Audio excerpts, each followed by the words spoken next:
মেয়েদের কষ্টের উপর একটা ভিডিও পোস্ট করেছিলাম, তাতে আমি এটাই বলেছিলাম অনেক সময় মেয়েদের চোখের কোণে কেন জল জমেছে এটা একটা স্বামী জানতেও চায় না, এটাও কিন্তু মেয়েদের কষ্ট।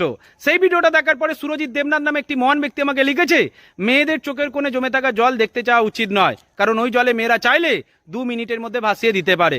দাদা, আপনি একজন স্বামী হিসাবে এই কমেন্টটা করলেও আপনার কাছে আমার একান্ত অনুরোধ, একবার দাদা হিসাবে, ভাই হিসাবে, কিংবা কোনো একটা মায়ের সন্তান হিসাবে এই কমেন্টটা লিখে দেখান, তাহলে বুঝবো আপনি হয়তো সত্যিকারের পুরুষ মানুষ।